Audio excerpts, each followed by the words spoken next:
स्वागत है आप सभी का जीएस मैग्नेट के इस यूट्यूब प्लेटफॉर्म पे। तो साथियों, बिहार पुलिस परीक्षा को टारगेट करते हुए ज्ञान बिंदु जीएस एकेडमी माननीय रोशन सर जो बिहार पुलिस के लिए मॉडल प्रैक्टिस सेट का जो बुक तैयार किए हैं, और यह बुक आप सभी लोग यहाँ पर देख लीजिए, एकदम न्यू एडिशन है। 2 पालियों में जो एग्जाम 1 अक्टूबर को हुआ था बिहार पुलिस का, दोनों पाली के प्रश्न पत्र सहित यह बुक तैयार किया गया है। और इस बुक में वही प्रश्न डाला गया है जो डायरेक्ट आपके एग्जाम में छपेंगे।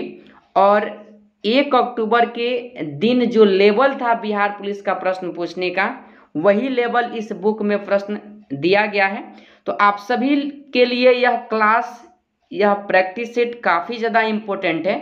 जो लोग सीरियसली रूप से बिहार पुलिस के लिए तैयारी कर रहे हैं और वर्दी लेना चाहते हैं, तो आज से हम लोग इस बुक के माध्यम से मॉडल प्रैक्टिस सेट नंबर 1 के प्रश्नों को सॉल्व करेंगे। और लगातार हम लोग देख लीजिए, इस बुक में रिवीजन नोट्स भी दिया गया है। रिवीजन नोट्स के भी प्रश्नों को सॉल्व हम आप सभी को कराएंगे। इसलिए आप सभी लोग इस क्लास के साथ बने रहिए, मेरे साथ जुड़े रहिए। जो लोग भी मेरे साथ नहीं जुड़े हैं, यानी कि अभी तक चैनल पर नए हैं और चैनल को सब्सक्राइब नहीं किए हैं, और फ्री ऑफ कॉस्ट अगर आप चाहते हैं कि आपका बिहार पुलिस का जो सिलेबस है, सिलेबस पे आधारित प्रश्न और आपका सिलेबस कंप्लीट रूप से तैयार हो जाए एग्जाम से पहले, तो आप सभी जरूर इस चैनल को सब्सक्राइब करके बगल वाले घंटी को दबा दीजिएगा, ताकि कोई भी वीडियो बिहार पुलिस से संबंधित इस चैनल पर लाइव यूट्यूब के द्वारा वीडियो का नोटिफिकेशन आपके फ़ोन पे प्राप्त हो और आप आसानी से वीडियो को देख सके। ठीक है,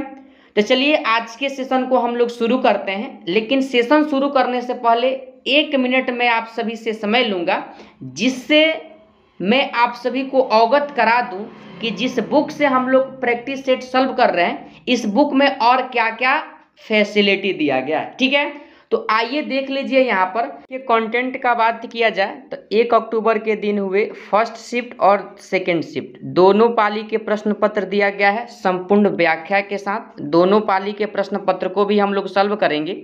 और देखिए, इसमें टोटल 10 सेट दिया गया है। 10 सेट का मतलब क्या हुआ, 1000 प्रश्न दिया गया है ऑब्जेक्टिव के रूप में। ठीक है, और देखिए हम लोग आज से प्रैक्टिस सेट नंबर 1 के प्रश्नों को हम लोग सॉल्व करेंगे। ठीक है, कल प्रैक्टिस सेट नंबर 2 के प्रश्नों को सॉल्व करेंगे। और इसके अलावा जो एग्जाम टाइम्स रिवीजन जो नोट्स है, देख लीजिए, जनरल नॉलेज का physics, chemistry, biology, computer, history, geography, ठीक है, इन सभी का आपके एग्जाम के सिलेबस पे आधारित प्रश्न दिया गया है, जो आपके एग्जाम के लिए इम्पोर्टेंट है। तो आप सभी लोग इस चैनल से जुड़े रहिए। फ्री ऑफ कॉस्ट मैं आप सभी को सर के बुक से तैयारी कराऊंगा, वही प्रश्न सॉल्व कराऊंगा जो आपके एग्जाम में छपेगा। ठीक है, तो आइए हम लोग प्रैक्टिस सेट नंबर 1 के प्रश्न को शुरू करते हैं। ठीक है, यहाँ पर आप लोग देख लीजिए, मॉडल प्रैक्टिस सेट नंबर 1। और आप सभी लोग जानते हैं, क्योंकि आप लोग बहुत दिमागदार भी हैं ना।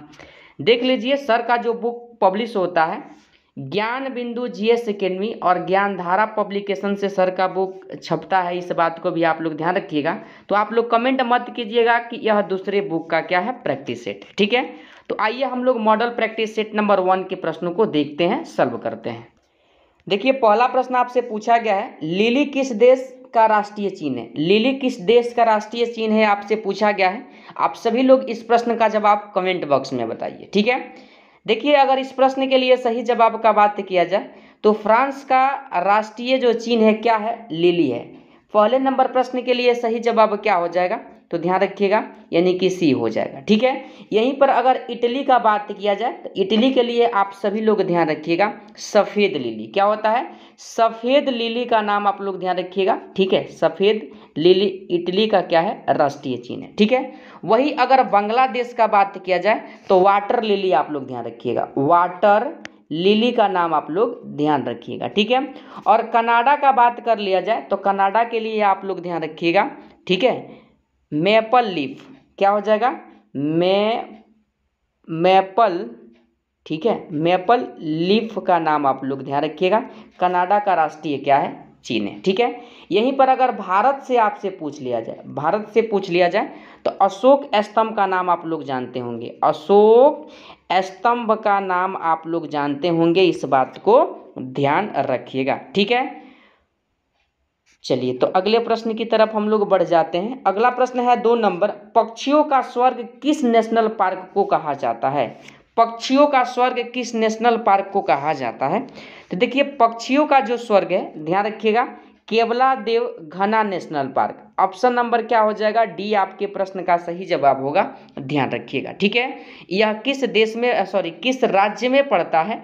तो ध्यान रखिएगा, राजस्थान के भतरपुर जिला, राजस्थान के भतरपुर जिला आप लोग ध्यान रखिएगा। और राजस्थान आप सभी लोग जानते हैं कहाँ है? भारत में। ठीक है, तो आप लोग ध्यान रखिएगा, 2 नंबर प्रश्न के लिए आपका सही जवाब ऑप्शन नंबर डी हो जाएगा। ठीक है, पर बात किया जाए भीतरकनिका नेशनल पार्क का, तो ध्यान रखिएगा यह ओडिशा राज्य में है। किस राज्य में है? ओडिशा राज्य में है। और यह सफ़ेद, ध्यान रखिएगा, सफ़ेद मगरमच्छ के लिए प्रसिद्ध है। किसके लिए प्रसिद्ध है? सफ़ेद मगरमच्छ के लिए। ठीक है, यहीं पर बात किया जाए काजीरंगा नेशनल पार्क का, तो काफ़ी बार आपके बिहार पुलिस के एग्जाम में पूछा गया है, असम में स्थित है और यह एक सींग वाले गैंडे के लिए प्रसिद्ध है, इस बात को भी आप लोग ध्यान रखिएगा। 2 नंबर प्रश्न के लिए सही जवाब ऑप्शन नंबर डी को ध्यान रखिएगा। अगला प्रश्न है 3 नंबर, विश्व रेड क्रॉस दिवस कब मनाया जाता है? विश्व रेड क्रॉस दिवस कब मनाया जाता है? देखिए कितना जबरदस्त प्रश्न है, ध्यान रखिएगा, 8 मई को मनाया जाता है। ठीक है, 8 मई को मनाया जाता है रेड क्रॉस दिवस, इस बात को आप लोग ध्यान रखिएगा। ठीक है, यहीं पर बात किया जाए इसकी स्थापना का, तो ध्यान रखिएगा 1863 में रेड क्रॉस की स्थापना, विश्व रेड क्रॉस की स्थापना 1863 में। इसका मुख्यालय पूछा जाता है तो जेनेवा आप लोग ध्यान रखिएगा। ठीक है, प्रश्न है 4 नंबर, देख लीजिए, निम्नलिखित में से कौन सा अनुच्छेद अंतर्राज्यीय परिषद के गठन से संबंधित है? बताइए 4 के लिए सही जवाब क्या होगा? तो ध्यान रखिएगा आप सभी लोग, ऑप्शन नंबर बी, अनुच्छेद 263, अनुच्छेद 263 अंतर्राज्यीय परिषद के गठन से संबंधित है। ठीक है, और यहीं पर ध्यान रखिएगा, इस प्रश्न के लिए आप सभी सरकारिया आयोग के सिफारिश पर ध्यान रखिएगा 1990 में अंतर्राज्यीय परिषद का गठन किया गया और इसके 2 अध्यक्ष होते हैं। कौन होते हैं? तो प्रधानमंत्री होते हैं, इस बात को भी आप लोग ध्यान रखिएगा। ठीक है, यहीं पर बात किया जाए अनुच्छेद 262 का, तो ध्यान रखिएगा, अंतर्राज्यीय जल विवादों के न्याय निर्णय से संबंधित कौन सा अनुच्छेद? अनुच्छेद 262 हो जाएगा। ठीक है, यहीं पर 280 अनुच्छेद का अगर बात किया जाए तो इसमें वित्त आयोग के गठन का क्या किया गया है? प्रावधान किया गया है, इस बात को आप लोग ध्यान रखिएगा।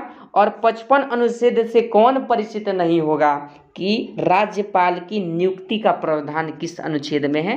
155 में। ठीक है, तो 4 के लिए सही जवाब ऑप्शन नंबर बी हो जाएगा, ध्यान रखिएगा। देखिए इंग्लिश का भी प्रश्न आपके इसी सेट में ही है, ट्रांसलेट इनटू हिंदी, यानी कि इंग्लिश से हिंदी बनाना है। ठीक है, देखिए the work is not easy to finish, बताइए इसका हिंदी क्या होगा? देखिए अगर इसके हिंदी का बात किया जाए तो ध्यान रखिएगा, काम समाप्त करना आसान नहीं है, ऑप्शन नंबर ए हो जाएगा 5 के लिए सही जवाब। 6वां नंबर प्रश्न है, निम्नलिखित में से कौन से न्यायाधीश भारत में जनहित याचिका की अवधारणा के प्रवर्तक थे? जनहित याचिका के अवधारणा के प्रवर्तक, ध्यान रखिएगा, इस प्रश्न के लिए जो लोग भी सही जवाब ऑप्शन नंबर बी बता रहे हैं, PN भागवती, बिल्कुल आपका सही जवाब है। ठीक है, 6 नंबर के लिए सही जवाब आपका क्या हो जाएगा? तो ऑप्शन नंबर बी को आप लोग ध्यान रखिएगा। ठीक है, चलिए अगला प्रश्न है 7 नंबर, भारतीय संविधान की 8वीं अनुसूची में मूल रूप से कितनी भाषाएं थी? मूल संविधान में पूछा गया है, मूल संविधान में कितनी भाषाएं थी? तो ध्यान रखिएगा 14 भाषाएं थी। कितनी थी? 14 भाषाएं थी, ऑप्शन नंबर ए आप लोग ध्यान रखिएगा। ठीक है, लेकिन अगर वर्तमान में बात कर लिया जाए, वर्तमान में कर लिया जाए कि 8वीं अनुसूची में कुल कितनी भाषा है, तो 22 भाषा हो जाता। वर्तमान में पूछता तो 22, मूल संविधान में पूछा है तो 14 आप लोग ध्यान रखिएगा। ठीक है, चलिए 8वां नंबर प्रश्न को सॉल्व कीजिए। निम्नलिखित में से कौन सा एक मौलिक अधिकारों का सबसे सटीक वर्णन है। देखिए इस लेवल के प्रश्न आपके एग्जाम में पूछा गया था, वही लेवल इस बुक में दिया गया है, तो ध्यान रखिएगा। 8 नंबर प्रश्न के लिए जो लोग भी सही जवाब ऑप्शन सी बता रहे हैं, संविधान के द्वारा प्रदत्त सुरक्षित समस्त अधिकार, बिल्कुल आपका सही जवाब है। ठीक है, तो ध्यान रखिएगा 8 के लिए सही जवाब ऑप्शन नंबर सी को। चलिए अगले प्रश्न को सॉल्व कीजिए। घरों और व्यक्तिगत उपयोग में आने वाला पीसी वास्तव में है, वास्तव में पीसी क्या है, आप सभी से प्रश्न पूछा गया है। देखिए वास्तव में अगर पीसी का बात किया जाए तो ध्यान रखिएगा यह माइक्रो कंप्यूटर हो जाएगा। Micro computer option number A होगा। 9 नंबर प्रश्न के लिए सही जवाब ध्यान रखिएगा। ठीक है, और माइक्रो कंप्यूटर का विकास कब से प्रारंभ हुआ, तो ध्यान रखिएगा 1970 से। 1970 से इसका विकास शुरू हुआ, इस बात को आप लोग ध्यान रखिएगा। पीसी को ही क्या कहा जाता है, तो लैपटॉप कहा जाता है। ठीक है, लैपटॉप कहा जाता है। अगला प्रश्न है 10 नंबर आपका, हिमालय पर्वत श्रृंखला की उत्तरी पर्वतमाला का नाम। देखिए उत्तरी पर्वतमाला का नाम क्या हो जाएगा, तो हिमाद्री, आप लोग ध्यान रखिएगा। ठीक है, 10 के लिए सही जवाब आपका ऑप्शन नंबर ए हो जाएगा, ध्यान रखिएगा। ठीक है, और देखिए हिमालय का मतलब क्या होता है, तो हिमधन आलय, पूछ ले अगर प्रश्न आपसे, तो हिमधन क्या हो जाएगा, आलय हो जाएगा। ठीक है, अर्थात बर्फ का घर होता है हिमालय का अर्थ, इस बात को आप लोग ध्यान रखिएगा। 10 के लिए सही जवाब ऑप्शन नंबर ए होगा। अगला प्रश्न है देखिए 11 नंबर, पृथ्वी का सबसे गहरा भाग किस महासागर में स्थित है। सबसे गहरा भाग पूछा गया है, ध्यान रखिएगा। 11 के लिए सही जवाब ऑप्शन नंबर बी को प्रशांत महासागर। ठीक है, प्रशांत महासागर आपके प्रश्न का सही जवाब हो जाएगा, ध्यान रखिएगा। भाग पूछ ले तो ध्यान रखिएगा मेरियाना गर्त, मेरियाना गर्त आप लोग ध्यान रखिएगा, जो किस महासागर में आता है, प्रशांत महासागर में आता है। तो ऑप्शन नंबर बी होगा 11 के लिए सही जवाब। चलिए 12 नंबर प्रश्न को सॉल्व कीजिए। भूकंप के अंतर्गत भूपट्टी के नीचे का वह स्थान जहां कंपन प्रारंभ होता है क्या कहलाता है। देखिए जहां से कंपन प्रारंभ होता है, ध्यान रखिएगा, उद्गम केंद्र कहलाता है। क्या कहलाता है, उद्गम केंद्र कहलाता है, इस बात को आप लोग ध्यान रखिएगा। ठीक है, यहीं पे आपसे प्रश्न अगर पूछ ले भूकंपीय तरंग कितने प्रकार के होते हैं, तो भूकंपीय तरंग का अगर बात किया जाए तो ध्यान रखिएगा 3 प्रकार के होते हैं। कितने प्रकार के होते हैं, 3 प्रकार के होते हैं, ध्यान रखिएगा। कौन कौन होता है, एक होता है आपका, ध्यान रखिएगा, पी तरंग, जिसे अनुदैर्घ्य तरंग भी कहा जाता है। पी तरंग को अनुदैर्घ्य तरंग भी कहा जाता है। उसके बाद एस तरंग होता है, एस तरंग को अनुप्रस्थ तरंग भी कहा जाता है। ठीक है, और तीसरा जो होता है एल तरंग होता है, जिसे पृष्ठीय तरंग भी कहा जाता है, इस बात को आप लोग ध्यान रखिएगा। ठीक है, तो देखिए इस प्रश्न के लिए सही जवाब ध्यान रखिएगा ऑप्शन नंबर बी को। ठीक है, चलिए अगला प्रश्न क्या है, 13 नंबर देख लीजिए आप सभी लोग। काकरापारा भारत का एक परमाणु ऊर्जा केंद्र है, यह किस राज्य में। देखिए काकरापारा का अगर बात किया जाए तो ध्यान रखिएगा, यानी कि गुजरात में। कहाँ है, गुजरात। 13 के लिए सही जवाब ध्यान रखिएगा ऑप्शन नंबर ए हो जाएगा। ठीक है, चलिए अगले प्रश्न को सॉल्व कीजिए। 14 नंबर, निम्नलिखित में से किस वर्ष बंगाल विभाजन की घोषणा हुई। देखिए बंगाल विभाजन की घोषणा का अगर बात किया जाए तो ध्यान रखिएगा 14 के लिए सही जवाब 19 जुलाई 1905। 19 जुलाई 1905 आप लोग ध्यान रखिएगा। लॉर्ड कर्जन उस समय क्या थे, तो ध्यान रखिएगा गवर्नर जनरल थे बंगाल के। ठीक है, तो ध्यान रखिएगा ऑप्शन नंबर ए आपके प्रश्न का सही जवाब होगा। अगला प्रश्न है देखिए 15 नंबर, नील विद्रोह कहाँ हुआ था। देखिए नील विद्रोह का अगर बात किया जाए तो ध्यान रखिएगा 1859 से लेकर के 60 में तक, ठीक है, बंगाल में हुआ था। कहाँ हुआ था, बंगाल। ऑप्शन नंबर सी आपके 15 के लिए सही जवाब होगा। ठीक है, 16 नंबर प्रश्न को सॉल्व कीजिए। निम्नलिखित में से किस आंदोलन के दौरान करो या मरो का नारा दिया गया। करो या मरो का नारा किस आंदोलन के दौरान दिया गया, आपसे प्रश्न पूछा गया है। तो ध्यान रखिएगा अगर बात किया जाए करो या मरो का नारा, तो ध्यान रखिएगा भारत छोड़ो आंदोलन 1942, भारत छोड़ो आंदोलन 1942। और यहीं पर आप लोग ध्यान रखिएगा, यानी कि यह आंदोलन की जो शुरुआत हुआ था, यानी कि 9 अगस्त आप लोग ध्यान रखिएगा 1942 को। ठीक है, तो ऑप्शन नंबर डी आपके 16 के लिए सही जवाब होगा। अगला प्रश्न है देखिए 17 नंबर, जापान के द्वारा पर्ल हार्बर पर कब आक्रमण किया गया? बताइए कब आक्रमण किया गया? तो 7 दिसंबर 1941। ध्यान रखिएगा, ऑप्शन नंबर ए आपके 17 नंबर प्रश्न का सही जवाब होगा। अगला प्रश्न है 18 नंबर, संयुक्त राष्ट्र संघ की ध्वज का पृष्ठभूमि किस रंग का है? किस रंग का है आपसे पूछा गया है।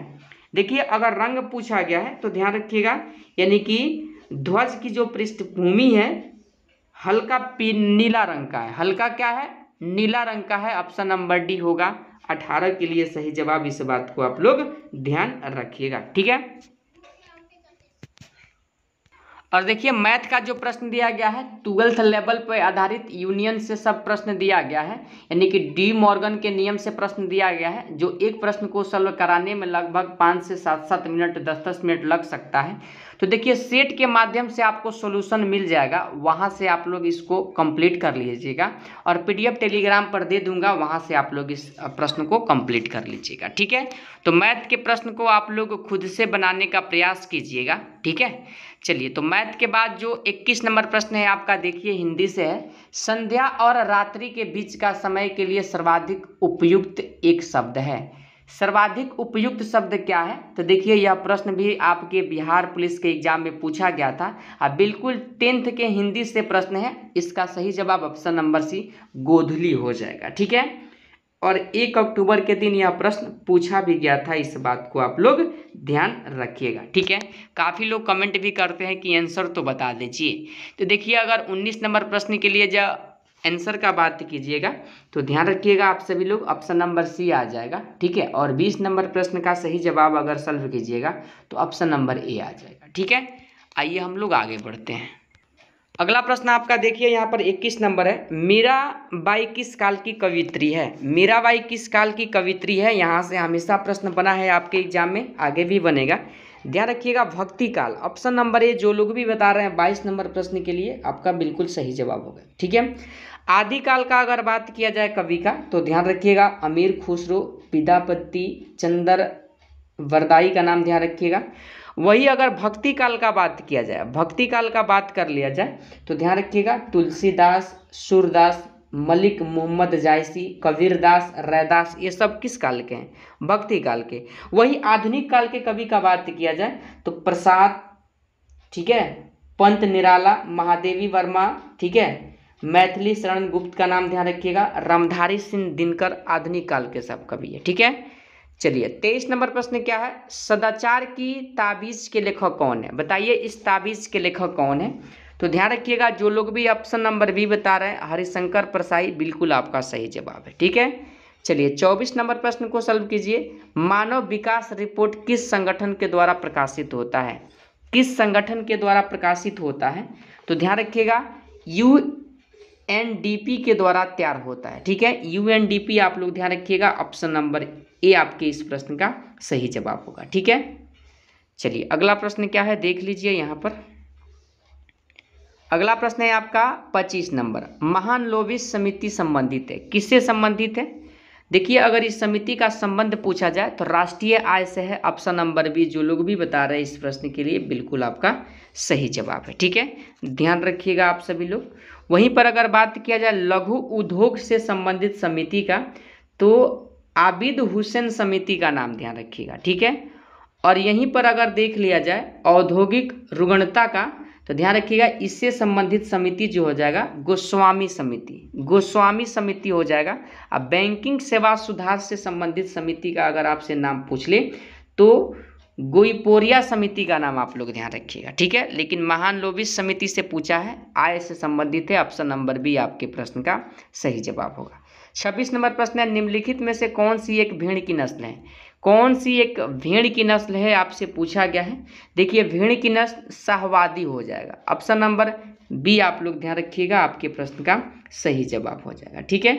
वहीं पर भेड़ों की और भी नस्लें हैं, जैसे चोकला का बात किया जाए, वजीरा का बात किया जाए, हसन का बात किया जाए, ये सभी किसका नस्ल है? भेड़ का ही नस्ल है, इस बात को आप लोग ध्यान रखिएगा। और देखिए अगर बात किया जाए बरगुर का तो यह गाय की नस्ल है, किसकी नस्ल है? गाय की नस्ल है। चेंगू का बात किया जाए तो यह बकरी की नस्ल है, किसकी नस्ल है? बकरी आप लोग ध्यान रखिएगा, ठीक है। चलिए अगला प्रश्न क्या है, 27 नंबर, डायनामाइट में मुख्य रूप से होता है, तो देखिए नाइट्रोग्लिसरीन होता है। ऑप्शन नंबर बी को आप लोग ध्यान रखिएगा, 27 नंबर प्रश्न के लिए आपका सही जवाब होगा। और देखिए अगर बात कर लिया जाए डायनामाइट की खोज का, तो ध्यान रखिएगा अल्फ्रेड नोबेल का नाम आप लोग ध्यान रखिएगा, ठीक है, अल्फ्रेड नोबेल का नाम आप लोग ध्यान रखिएगा।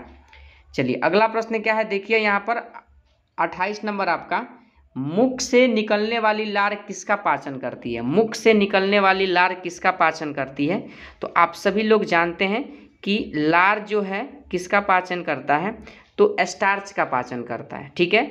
लार में टाइलिन जो मल्टेज यानी कि एंजाइम पाया जाता है, इस बात को भी आप लोग ध्यान रखिएगा, प्रश्न पूछा जाता है। 29 नंबर प्रश्न है, बरसात की बूंदों के गोलाकार होने के कारण सभी लोग जानते हैं पृष्ठ तनाव। ऑप्शन नंबर बी आपके 29 के लिए सही जवाब होगा। 30 नंबर प्रश्न है, प्रयोगशाला उपकरण के निर्माण में किस कांच का प्रयोग किया जाता है? किस कांच का प्रयोग किया जाता है, यह भी प्रश्न बिहार पुलिस में पूछा गया है, और ध्यान रखिएगा पायरेक्स कांच। ऑप्शन नंबर बी आपके प्रश्न का सही जवाब होगा, इस बात को आप लोग ध्यान रखिएगा, ठीक है। चलिए अगला प्रश्न है आपका 31 नंबर, देख लीजिए, निम्नलिखित में से कौन सा प्रभाव रमन प्रभाव के प्रकाशीय सादृश्य है? बताइए कौन सा है? तो ध्यान रखिएगा ऑप्शन नंबर सी कॉन्स्टेंट प्रभाव। ऑप्शन नंबर सी होगा 31 के लिए सही जवाब, ठीक है। 32 नंबर प्रश्न को सॉल्व कीजिए, निम्नलिखित में से कौन सा खनिज तत्व अम्ल क्षार संतुलन, जल संतुलन एवं तंत्रिकाओं की कायिकी में मदद करता है? कौन करता है, आपसे प्रश्न पूछा गया है। ध्यान रखिएगा सोडियम करता है। कौन करता है? सोडियम करता है, इस बात को ध्यान रखिएगा। सोडियम को चाकू से आसानी से काटा जा सकता है, क्योंकि यह क्या है, मुलायम है। क्या है? मुलायम है, इस बात को आप लोग ध्यान रखिएगा, ठीक है। और यहीं पर ध्यान रखिएगा, अगर प्रश्न पूछ ले कि पौधों के वृद्धि के लिए कुल कितने तत्वों की आवश्यकता होती है, तो ध्यान रखिएगा 17 तत्वों की आवश्यकता होती है, ठीक है। चलिए अगला प्रश्न क्या है, 33 नंबर, गैस एजेंसियों के द्वारा सिलेंडरों में भरकर दी जाने वाली कुकिंग गैस है। क्या है कुकिंग गैस, आपसे पूछा गया है। द्रव है, गैस है, ठोस है या एक घोल है? तो देखिए अगर बात किया जाए तो यह एक प्रकार का द्रव है। क्या है? द्रव है, इस बात को आप लोग ध्यान रखिएगा, जिसे एलपीजी कहा जाता है, ठीक है। और इसमें ब्यूटेन और प्रोपेन का क्या होता है, मिश्रण होता है, इस बात को भी आप लोग ध्यान रखिएगा, ठीक है। 34 नंबर प्रश्न इंग्लिश से पूछा गया है, और यहाँ पर देख लीजिए पूछा गया the above stanza was taken from, यानी कि जो सेंटेंस यह दिया गया है यह किससे संबंधित है? तो ध्यान रखिएगा इस प्रश्न के लिए सही जवाब ऑप्शन नंबर बी हो जाएगा, the tale of melon city से संबंधित है यह सेंटेंस, ठीक है। तो ऑप्शन नंबर बी होगा 34 के लिए सही जवाब, आप लोग ध्यान रखिएगा, ठीक है। अगला प्रश्न है 35 नंबर, fill in the blanks with appropriate preposition, ठीक है। सेंटेंस है they deprived him dash everything. बताइए डैश की जगह पर क्या भरा जाएगा? तो देखिए जब यहाँ पर ऑफ का प्रयोग होगा तो ध्यान रखिएगा इसका हिंदी हो जाएगा, उसे हर चीज से क्या कर दिया गया, वंचित कर दिया गया, ठीक है। तो ऑप्शन नंबर ए हो जाएगा, ऑफ का प्रयोग होगा, इस बात को आप लोग ध्यान रखिएगा। अगला प्रश्न है 36 number, choose the correctly spelled word, यानी कि सही वर्ड का चयन करना है। अशुद्ध लिखा गया है, शुद्ध बताना है। ध्यान रखिएगा अगर मैं बात करूं डिसीव का, तो डिसीव का क्या होता है अर्थ, तो ध्यान रखिएगा, यानी कि अगला प्रश्न है 38 नंबर, किस वस्तु का प्रतिबिंब मनुष्य के आंख पर कहाँ बनता है? तो देखिए रेटिना पर बनता है, इस बात को ध्यान रखिएगा, वास्तविक प्रतिबिंब बनता है। 39 नंबर प्रश्न है, जल में हाइड्रोजन तथा ऑक्सीजन की परमाणु संख्याओं का अनुपात कितना होता है? तो ध्यान रखिएगा जल में पूछा गया है, और जल में जो हो जाएगा ध्यान रखिएगा आप सभी लोग, यानी कि ऑप्शन नंबर क्या हो जाएगा, बी को ध्यान रखिएगा, ठीक है। 2:1 आपके प्रश्न का सही जवाब होगा। और ध्यान रखिएगा यहीं पर आप सभी लोग यानी कि जल का सूत्र पूछ ले तो H2O का नाम आप लोग ध्यान रखिएगा, ठीक है। चलिए भारी जल पूछ ले तो D2O आप लोग ध्यान रखिएगा, ड्यूटेरियम ऑक्साइड, ठीक है। चलिए अगला प्रश्न देखिए यहाँ पर 40 नंबर है, मेनार्की निम्न में से किसका उदाहरण है? किसका उदाहरण है पूछा गया है, ध्यान रखिएगा। लड़कियों में मासिक चक्र का प्रथम बार प्रारंभ होना क्या कहलाता है? मेनार्की कहलाता है, ठीक है। ऑप्शन नंबर ए हो जाएगा 40 के लिए सही जवाब, ठीक है। मैथ का प्रश्न है, काफ़ी इजी प्रश्न दिया गया है आप सभी से और पूछा भी गया है। ध्यान रखिएगा, इस प्रश्न के लिए सही जवाब सॉल्व कीजिएगा, ऑप्शन नंबर डी आएगा 0। ठीक है, देखिए परिमेय अपरिमेय से प्रश्न पूछा गया है, यानी कि बार वाले प्रश्न आपके एग्जाम में हमेशा पूछा जाता है और सेट में भी दिया गया है। जब आप लोग इस प्रश्न को सॉल्व कीजिएगा तो 42 का सही जवाब आ जाएगा। ध्यान रखिएगा आप सभी लोग, ऑप्शन नंबर ए को ध्यान रखिएगा, 8.93 के ऊपर बार आप लोग ध्यान रखिएगा। ठीक है, जब जोड़िएगा इसको तो इतना ही आएगा। ठीक है, चलिए त्रिभुज से संबंधित प्रश्न दिया गया है, मैथ का प्रश्न है और आप सभी से पूछा गया है। त्रिभुज ए बी सी में कोण ए बी सी और कोण बी सी बी के अंतःकोण समद्विभाजक एक दूसरे से बिंदु ओ पर मिलते हैं। देखिए अगर एक त्रिभुज बनाइएगा तो ध्यान रखिएगा, त्रिभुज बनाने के बाद मान लीजिए ये है और ये क्या है, बी है और ये क्या है, सी है, और यह किस बिंदु पर मिलते हैं तो ओ बिंदु पर मिलते हैं, यानी कि एक और त्रिभुज बन जाएगा। ठीक है, उसके बाद यदि बी ओ सी बराबर 110 डिग्री तब बी ए सी का मान क्या होगा। बी ए सी का मान आपसे पूछ लिया गया है तो आप आसानी से निकाल सकते हैं। ठीक है, और जब इसको निकालिएगा तो सही जवाब आपका क्या आ जाएगा, तो 40 डिग्री आ जाएगा। ठीक है, देखिए मैथ को सॉल्व करने लगूंगा तो काफ़ी ज़्यादा वीडियो लॉन्ग हो जाएगा, 2 घंटा 3 घंटा का हो जाएगा और आप लोग वीडियो देखेंगे नहीं, क्योंकि वीडियो के महत्व को नहीं समझेंगे, कंटेंट के महत्व को नहीं समझेंगे, आप लोग टाइम देखेंगे और नहीं देख पाएंगे। तो आप लोग इसे सॉल्व करने का प्रयास कीजिएगा सेट में, यानी कि सेट का जो डिस्कशन है उसमें मैं पीडीएफ के माध्यम से सभी दे दूंगा, आप लोग समझ जाइएगा। ठीक है, 44 नंबर प्रश्न है, पायरेक्स के बने गिलास में गर्म पानी डालने पर वह नहीं चटकता है क्योंकि पायरेक्स, कारण पूछ लिया गया है। कारण हो जाएगा ऑप्शन नंबर बी, गर्म करने से अधिक प्रसारित नहीं होता है, ऑप्शन नंबर बी हो जाएगा 44 के लिए सही जवाब। ठीक, 45 नंबर प्रश्न है, निम्नलिखित में से कौन सी मानव हार्मोन में आयोडीन निहित होता है, तो ध्यान रखिएगा ऑप्शन नंबर डी थायरॉक्सिन में होता है। ठीक है, चलिए अगले प्रश्न को सॉल्व कीजिए। 46 नंबर, मानव शरीर के रचना के संदर्भ में एंटीबॉडीज होते हैं, किसमें होता है, तो ध्यान रखिएगा आप सभी लोग, ऑप्शन नंबर डी वाले आपका सही जवाब है, लाइकोलिपिड्स आपके प्रश्न का सही जवाब होगा। ठीक है, 47 नंबर प्रश्न है, मेढक की ग्रसिका के म्यूकोसा में पाया जाता है, क्या पाया जाता है, तो देखिए म्यूकोसा में जो पाया जाता है यानी कि गावलेट कोसा, आप लोग ध्यान रखिएगा ऑप्शन नंबर सी में दिया गया। ठीक है, चलिए अगले प्रश्न को सॉल्व कीजिए। किसी दिए गए धातु के तार की वैद्युत प्रतिरोधकता निर्भर करती है, तो देखिए किस पर निर्भर करता है, तो अगर बात किया जाए प्रतिरोधकता का तो ध्यान रखिएगा आप सभी लोग, पदार्थ की प्रकृति ताप पर निर्भर करता है। देखिए इस प्रश्न का सही जवाब ध्यान रखिएगा ऑप्शन नंबर डी हो जाएगा। ठीक है, हालांकि प्रतिरोध जो होता है लंबाई पर भी निर्भर करता है, इस बात को आप लोग ध्यान रखिएगा, लेकिन प्रतिरोधकता पूछा गया। ठीक है, चलिए देखिए यहाँ पर डायरेक्शन दिया गया है 49 से लेकर के 50 तक, काफ़ी बड़ा डायरेक्शन दिया गया है। ठीक है, यानी कि ए साइलेंट रेवुलेशन से दिया गया है। ठीक है, यानी कि टॉपिक का नाम बता दिया गया है और इसको आपको पढ़ना है और पढ़ करके देखिए बड़ा सा डायग्राम दिया गया है, यहाँ पर देख लीजिए। ठीक है, बड़ा सा मतलब दिया गया है इसका, और इसको पढ़ करके आपको सही उत्तर बताना है। तो देखिए थोड़ा सा वीडियो स्टॉप करके आप लोग देखिए, इसको स्क्रीनशॉट ले लीजिएगा। ऐसे प्रश्न को हमेशा लास्ट में बनाने का प्रयास कीजिएगा, मैं यही कहूँगा। ठीक है, और देखिए जब इस प्रश्न को आप लोग सॉल्व कीजिएगा, पढ़ लीजिएगा, मैं तो एक बार पढ़ा हूँ, और इस प्रश्न के लिए जब सही जवाब देखिएगा तो क्या आएगा, तो 49 के लिए जो आपका सही जवाब आ जाएगा, ध्यान रखिएगा, यानी कि what is possible in the near future, तो इसका सही जवाब हो जाएगा ऑप्शन नंबर बी को आप लोग ध्यान रखिएगा। ठीक है, यानी कि एडवांस्ड एमएमएस। ठीक है, ऑप्शन नंबर बी आएगा, पढ़िएगा तो आप भी आसानी से इस प्रश्न को सॉल्व कर सकते हैं। और 50 के लिए जो आपका सही जवाब आ जाएगा ऑप्शन नंबर बी को ध्यान रखिएगा। ठीक है, चलिए अगले प्रश्न को सॉल्व कीजिए। 51 नंबर, भारत का पहला कार्बन न्यूट्रल गांव किस राज्य में विकसित किया गया। हालांकि यह प्रश्न 1 अक्टूबर के दिन भी पूछा गया था आपके बिहार पुलिस में। ठीक है, ध्यान रखिएगा, महाराष्ट्र, महाराष्ट्र आपके प्रश्न का सही जवाब। प्रश्न है आपका 52 नंबर, भारत की अध्यक्षता में G20 देशों के कृषि मुख्य वैज्ञानिक की बैठक का आयोजन कहाँ किया गया। ठीक है, देखिए G20 का बैठक नई दिल्ली में किया गया था, और मुख्य कृषि वैज्ञानिकों की जो बैठक था वाराणसी, ऑप्शन नंबर सी को आप लोग ध्यान रखिएगा। ठीक है, अगला प्रश्न है 53 नंबर, निम्नलिखित विकल्पों में से किसका मेल सही नहीं है? किसका मेल सही नहीं है आपसे प्रश्न पूछा गया। ध्यान रखिएगा, बिहार यानी कि मरचा चावल को जीआई टैग मिला है, सही है। हिमाचल प्रदेश कांगड़ा चाय को मिला है।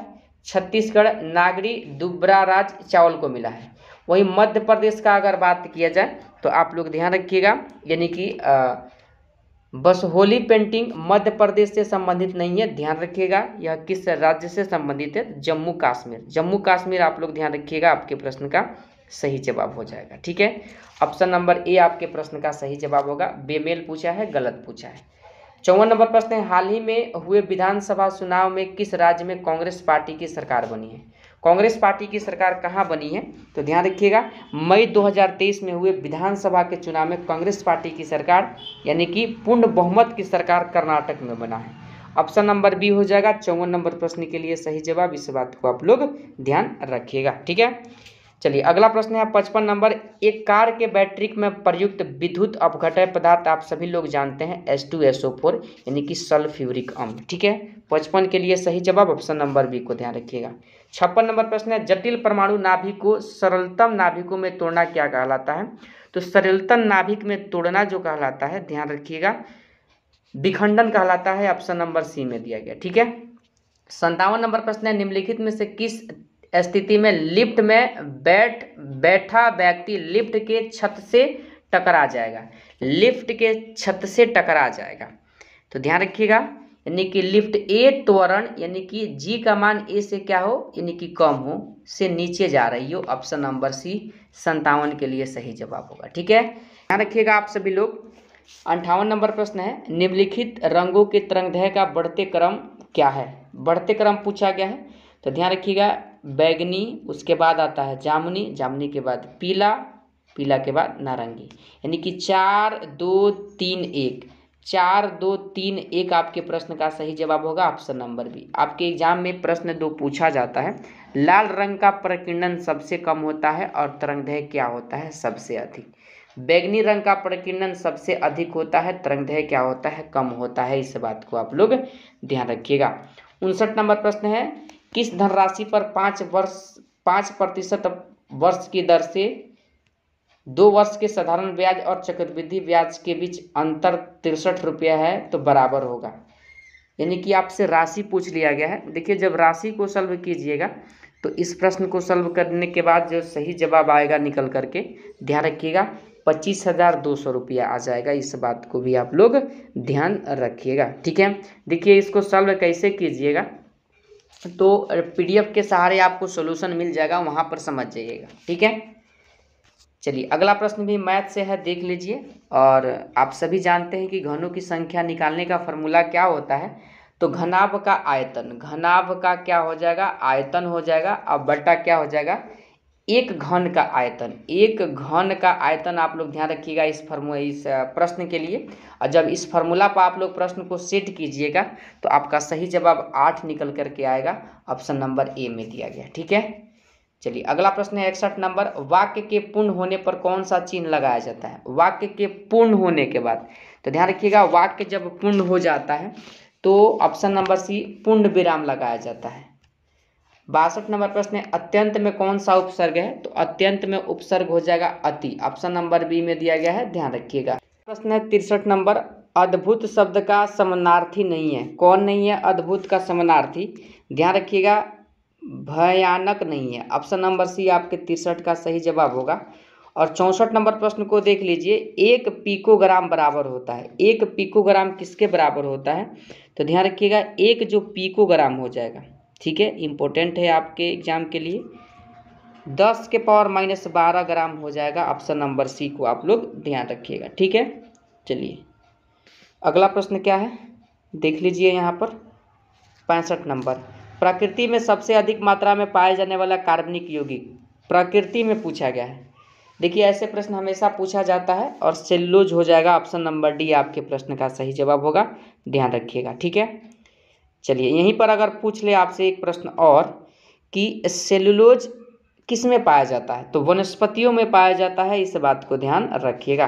66 नंबर प्रश्न है, निम्न में से किसकी व्याख्या के लिए क्वांटम सिद्धांत की आवश्यकता पड़ती है? क्वांटम सिद्धांत, तो ध्यान रखिएगा, प्रकाश विद्युत प्रभाव के लिए, फोटो इलेक्ट्रिक इफेक्ट के लिए। ऑप्शन नंबर डी आपके प्रश्न का सही जवाब होगा। 67 नंबर प्रश्न है, निम्नलिखित तत्वों को उनके धात्विक गुणों के घटते हुए क्रम में व्यवस्थित कीजिए। घटते हुए क्रम में सोडियम दिया गया है, सिलिकॉन दिया गया है, यानी कि क्लोरीन दिया गया है, मैग्नीशियम और क्या दिया गया है, देख लीजिए एल्यूमिनियम। तो ध्यान रखिएगा आप सभी लोग, यानी कि 67 के लिए जो सही जवाब हो जाएगा, यानी कि sodium greater than magnesium greater than aluminium greater than, यहाँ पर एल्युमिनियम ग्रेटर देन क्या हो जाएगा, सिलिकॉन, उसके बाद क्लोरीन हो जाएगा। ठीक है, तो ऑप्शन नंबर बी होगा आपके प्रश्न का सही जवाब, ध्यान रखिएगा। ठीक है, ये 68 नंबर प्रश्न है, make the negative of given sentence and choose the best option. Best option आपसे पूछा गया है। सेंटेंस है ही इज योर फ्रेंड, यानी कि वह आपका मित्र है। देखिए काफ़ी लोग इस प्रश्न का सही जवाब न बताएंगे, फंस जाएंगे।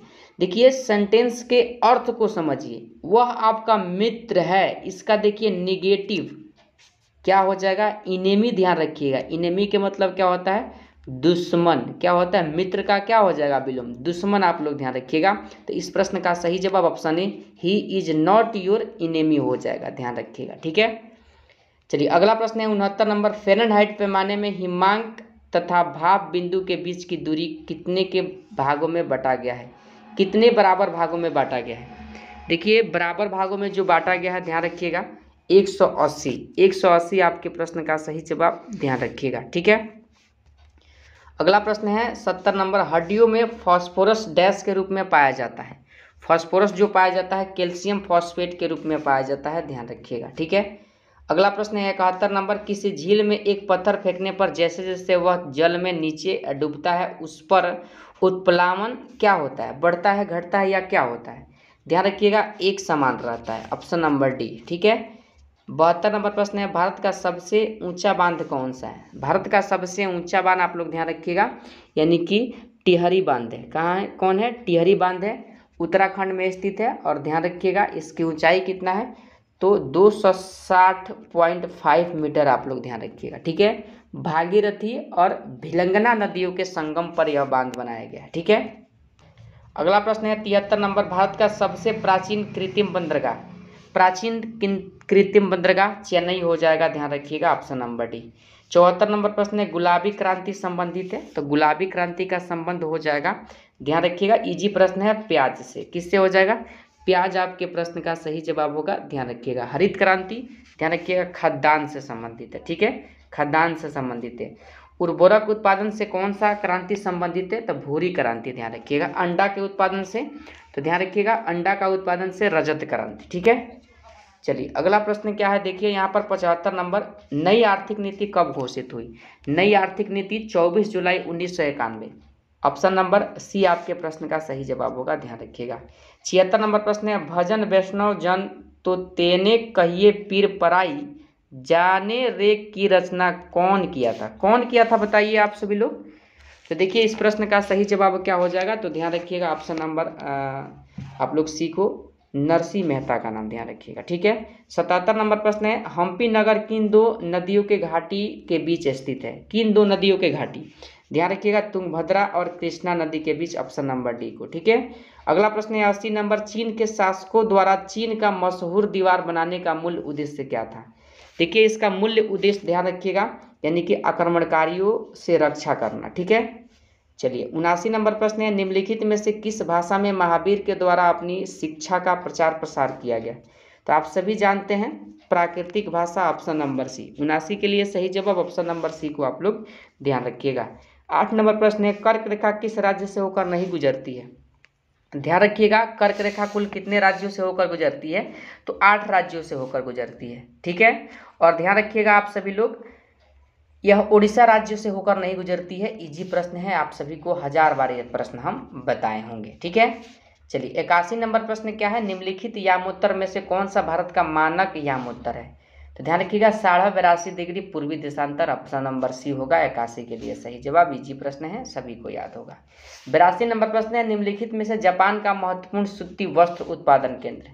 देखिए यह भी प्रश्न पूछा गया है आपके बिहार पुलिस के एग्जाम में, और ध्यान रखिएगा सूती वस्त्र उद्योग का नाम आपका हो जाएगा, यानी कि ओसाका का नाम ध्यान रखिएगा। ठीक है, 83 नंबर प्रश्न है, विश्व जनसंख्या रिपोर्ट 2023 के अनुसार अधिकतम जनसंख्या वाले देशों के समूह में से कौन सा अवरोही क्रम में स्थित है? कौन सा अवरोही क्रम में है? तो देखिए 2023 के डाटा के अनुसार अगर पूछा जाए तो भारत प्रथम स्थान पर है, दूसरा पर चीन, यूएसए और ब्राजील, ठीक है। लेकिन 2011 के डाटा के अनुसार अगर देखिएगा तो चीन प्रथम स्थान पर है, ठीक है। अगला प्रश्न है 84 नंबर, मंत्रिपरिषद सामूहिक रूप से किसके प्रति उत्तरदायी होते हैं? तो मंत्रीगण, ध्यान रखिएगा, लोकसभा के प्रति, ठीक है। अगला प्रश्न है 85 नंबर, बिहार विधान परिषद में सदस्यों की संख्या तो 75 है, ध्यान रखिएगा। विधानसभा में कितना है? तो 243 है, इस बात को भी आप लोग ध्यान रखिएगा, ठीक है। चलिए आगे बढ़ जाते हैं। अगला प्रश्न क्या है? अगला प्रश्न है 86 नंबर, निम्नलिखित में से किस राज्य में लोकसभा सीटों की संख्या सर्वाधिक है? तो ध्यान रखिएगा, किस राज्य में है? उत्तर प्रदेश। तो दिया नहीं है, अब आप लोग बोलिएगा कि ऑप्शन गलत है, लेकिन आपका यही भूल है, ध्यान रखिएगा। प्रश्न के अनुसार मध्य प्रदेश राज्य में लोकसभा सीटों की संख्या क्या है? सर्वाधिक है, कितना है? तो ध्यान रखिएगा 29 है, ठीक है। वही अगर बात कर लिया जाए यानी कि उत्तर प्रदेश का यानी कि यूपी का बात किया जाए तो 80 हो जाएगा, ठीक है। गुजरात का बात किया जाए तो यहाँ पर 26 हो जाएगा। कर्नाटक में कितना है? तो ध्यान रखिएगा 28 हो जाएगा। आंध्र प्रदेश में कितना है? तो आंध्र प्रदेश के लिए भी आप लोग ध्यान रखिएगा 25 है। तो देखिए आंध्र प्रदेश में 25, कर्नाटक में 28 और गुजरात में 26 और मध्य प्रदेश में 29। तो प्रश्न के अनुसार ऑप्शन नंबर डी होगा आपके प्रश्न का सही जवाब। 87 नंबर प्रश्न है, राष्ट्रीय मानवाधिकार आयोग के अध्यक्ष का कार्यकाल कितने वर्षों का होता है? कितने वर्षों का होता है? तो देखिए वर्ष आपसे पूछा गया है ना, तो ध्यान रखिएगा 3 वर्ष का होता है। ऑप्शन नंबर बी को आप लोग ध्यान रखिएगा, ठीक है। अगला प्रश्न है 88 नंबर, देखिए यहाँ पर, to give went to men's. देखिए प्रश्न क्या है, प्रश्न को समझिए, उसके बाद आप सभी लोग उत्तर बताइएगा, ठीक है। देखिए इसका हिंदी भावार्थ क्या होगा? अपनी भावना को व्यक्त करना। अपनी भावना को क्या हो जाएगा?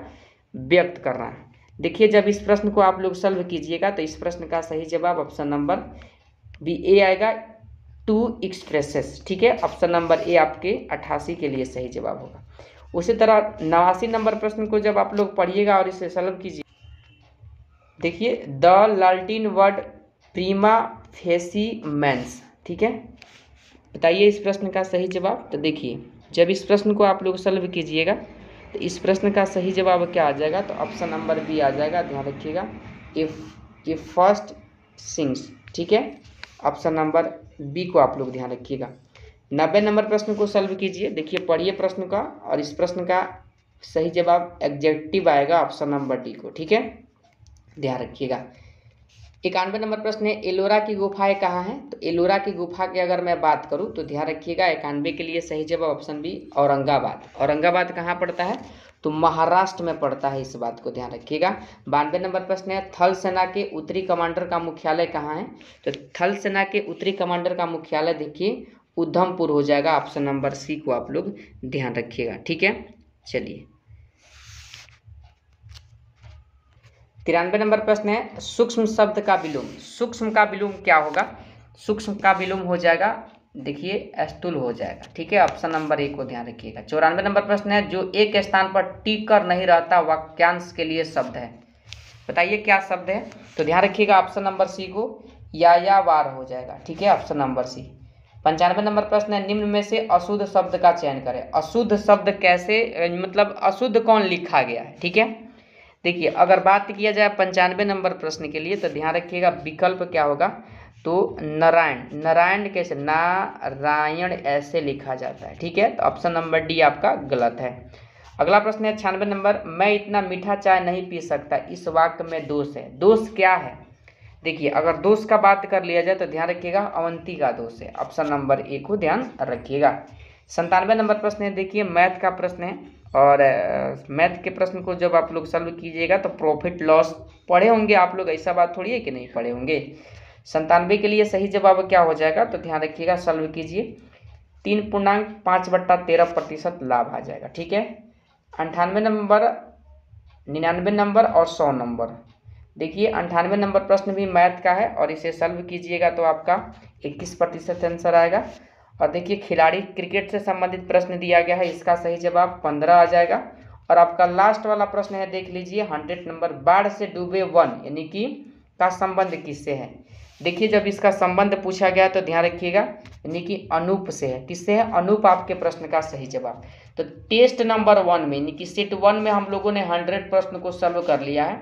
और देखिए इस प्रश्न का PDF टेलीग्राम पर मिल जाएगा। देखिए कितना अच्छे से व्याख्यात्मक तरीके से सर इस नोट्स को तैयार किए हैं, इस प्रैक्टिस सेट को तैयार किए गए हैं। ठीक है, देखिए अगर अच्छे तरीके से सेशन के साथ जुड़े रहते हैं, जो लोग बुक नहीं ले पा रहे हैं उनके लिए तो practice set free of cost YouTube के माध्यम से चलाया ही जा रहा है। और जिन लोगों के पास यह बुक है वो लोग भी देख करके, कम से कम सुन करके प्रश्नों को याद करने का प्रयास कीजिए। काफ़ी ज़बरदस्त प्रैक्टिस सेट है जो सर बनाए हुए हैं। सभी बताइए आपको सेशन कैसा लगा और 100 प्रश्न में आपका कितना स्कोर आज हो पाया है, कमेंट में ज़रूर बताइए। चैनल पर नए हैं, चाहते हैं कि इस बार बिहार पुलिस में सिलेक्शन लेना, फ्री ऑफ कॉस्ट सर के प्रैक्टिस सेट के प्रश्नों को सॉल्व करना, क्लास टेस्ट के प्रश्नों को सॉल्व करना, तो चैनल को जरूर सब्सक्राइब कर दीजिए। ठीक है, लाइक सेशन को जरूर कर दीजिएगा, क्योंकि एक सेशन लाने में बहुत मेहनत करना पड़ता है उसके पीछे। और सेशन को ज़्यादा से ज़्यादा शेयर भी कर दीजिएगा। ठीक है, तो चलिए फिर मिलते हैं अगले सेशन के साथ। तब तक के लिए जय हिंद, जय भारत।